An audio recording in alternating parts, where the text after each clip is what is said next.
Hello. Welcome to today's book. It's called Finding Winnie, the true story of the world's most famous bear. It's written by Lindsay Maddock, illustrated by Sophie Blackall. And this book actually won a Caldecott Medal when it was published. So I hope you enjoy it as much as I do. Could you tell me a story? Asked Cole. It's awfully late. It was long past dark and time to be asleep. What kind of story? You know, a true story. One about a bear. We cuddled up close. I'll do my best, I said. A very long time ago, about 100 years before you were born, there was a veterinarian who lived in Winnipeg. His name was Harry Colborn. A vegetarian? Said Cole. Bear doesn't like vegetables. A veterinarian, it means an animal doctor. I know that, Cole said. That's what I'm going to maybe be when I'm big. If a horse had the hiccups or a cow had a cough, Harry knew how to make them feel just right. Harry's hands were never cold, even in Winnipeg, where winters are so frosty that icicles grow on the insides of your nose. That was just the kind of doctor he was. But a day came when Harry had to say goodbye to Winnipeg. There was a war far, far away beyond the end of the country and on the other side of the ocean, and he was going to help. He would be caring for the soldiers' horses. Harry rode east on a train full of other soldiers. He leaned his head against the window, watching the land scroll by, wondering what it would be like to be so far from home. The train rolled right through dinner and over the sunset and around 10 o'clock and into a nap and out the next day until it stopped at a place called White River. Harry decided to stretch his legs. On the train platform was a man on a bench with a baby. A baby? Said Cole, annoyed. A baby bear, a cub. Harry stopped. It's not every day that you see a bear cub at a train station. That bear has lost its mother, he thought, and the man must be the trapper who got her. What do trappers do? Asked Cole. It's what trappers don't do. They don't raise bears. Raise them? You know, I said, love them. Harry thought for a long time. Then he said to himself, there was something special about that bear. He felt inside his pocket and said, I shouldn't. He paced back and forth and said, I can't. Then his heart made up his mind and walked up to the trapper and said, I'll give you $20 for the bear. Is $20 a lot? Asked Cole. Back then, I said, even more than a lot. Captain Colborn, said the colonel on the train as the little bear sniffed at his knees. We are on a journey of thousands of miles, heading into the thick of battle, and you propose to bring this most dangerous creature. Bear stood straight up on her hind legs as if to salute the colonel.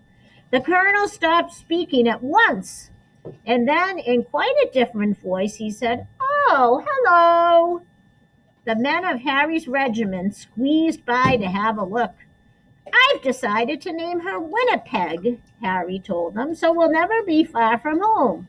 Winnie, for short. They had a very long way to travel, and they had already gone 3 or 4 feet when Winnie grew hungry. What do bears eat? The men wondered. What don't they eat? Said Harry. Vegetables, Cole reminded me. Winnie ate vegetables, I said. She ate everything except onions. They brought her carrots and potatoes and apples and tomatoes and eggs and beans and bread and a tin of fish and some slop in a dish, but Winnie was still hungry. How about dessert? Said Harry, holding up a bottle of condensed milk. Taking the treat in her paws, Winnie lay on her back and hummed a happy song as she drank. The men roared. Harry and Winnie gathered with soldiers from all over Canada in the green fields of Valcartier. A whole city of tents had sprung up there. One was a hospital for horses where Harry went to work. Winnie was in the army now. Harry taught her to stand up straight and hold her head high and turn this way and that, just so. Soon she was assigned her own post. Even the colonel agreed that Winnie was a remarkable bear. She might have been the best navigator in the whole army. If you hid something, could she find it? She could. What if it was farther away and farther still? Remarkable, he cried. In the evenings, both of them were too tired to move. When Harry thought about Winnie and the voyage across the ocean, his head said, I shouldn't. His head said, I can't. But his heart made up his mind. Nobody had ever tried to float so many people and animals across the Atlantic Ocean before. 30 ships sailed together, carrying about 36,000 men and about 7,500 horses, and about one bear named Winnie. When they finally arrived in England, the regiment went to training on the Salisbury Plain, where it rained and rained and rained. But Winnie didn't seem to mind. She was the mascot of the 2nd Canadian Infantry Brigade, and she attended her post with vigor. One day, Harry came running while she was doing her exercises in the tent. You'll bring the whole place down, he said with a laugh. She had grown. It was winter when the order came. The time had come to fight. Winnie posed proudly with the men for pictures to send home to their families. Harry thought for a long time. His head argued one way and then the other, but his heart made up his mind. He went to Winnie and said in a serious way, There's somewhere we need to go. Winnie brushed the mud off her nose and nuzzled in close. Harry drove all the way to the big city.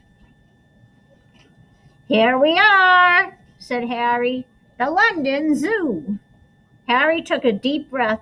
Winnie, this is going to be your home for a while, he said. She tilted her head. We're shipping out to France, he explained. I have to take care of the horses at the front. She rested her big head against him. I know you want to come, but it's not safe. Winnie's head bowed. Harry's hands were warm as sunshine as usual. There is something you must always remember, Harry said. It's the most important thing, really, even if we're apart. I'll always love you. You'll always be my bear. Is that the end? That's the end of Harry and Winnie's story, I said. But I don't want it to be over, said Cole. Sometimes, I said, you have to let one story end so the next story can begin. How do you know when that will happen? You don't, I said, which is why you should always carry on.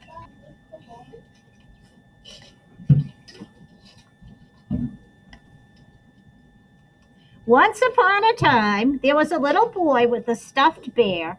He'd had his bear ever since he was a baby, but somehow the boy had never found the right name for him. He'd tried Teddy and Edward and even Big Bear. One day, the boy went to visit the London Zoo with his father, and there was a bear, a real bear, on the terraces there. Right away, the boy thought, there is something special about that bear. Her name was Winnie. They became true friends. The boy was allowed to come right inside her enclosure to play. Once the boy had found Winnie, he knew just what to call a stuffed bear. He named it Winnie the Pooh, and the boy was called Cole, said Cole. His name was Christopher Robin Milne. Christopher Robin would visit Winnie at the zoo, and then he would take his stuffed animal on all sorts of adventures in the wood behind his home. His father, Alan Alexander Milne, wrote books all about them. Harry's Winnie became Winnie the Pooh, and there has never been a more beloved bear. But what about Harry? Cole asked. When Harry visited Winnie at the zoo, he saw how happy she was. She was being raised. She was truly loved, and that was all he had ever wanted from the moment they met at the train station in White River. So after the war, Harry returned to Winnipeg in his life as an animal doctor. Before long, he was married and had a son named Fred. And Fred had a daughter named Laureen, and Laureen had a daughter named Lindsay, which is me. And then I had a son. When I saw you, I thought, there is something special about this boy. So I named you after your great-great-grandfather, Captain Harry Colborne. I named you Cole. That's me, said Cole in a whisper. That's you. And that's Winnie. Yes, I said, that's Winnie. And it's all true? Sometimes the best stories are, I said. Cole's eyes grew big, and he said nothing for a long time. Then he hugged his own bear close and let out a yawn that reached far away, and they both turned over and fell asleep. So here is the picture of Harry Colborne when he was young. And it tells that Harry kept diaries throughout World War I. And this is a diary from 1914. The diary page from the day Henry found Winnie on August 24th, 1914, he wrote, bought bear, $20. And here's some pictures of soldiers with Winnie. Here's Winnie and Harry, the man who bought him. And this is another picture of Harry and Winnie, and they use this picture to make a statue. It's in Winnipeg, this statue, where Dr. Colborne was originally found. And this is Winnie. Look at how big he got. And this is Christopher Robin. All right, this is 1925. And Christopher Robin's father was known as A.A. Milne, watches them, and then wrote the books. And this is Lindsay, the lady who wrote the book, and Cole in 2013. So that is the end of our story about Winnie the Pooh. Thank you for listening. Bye.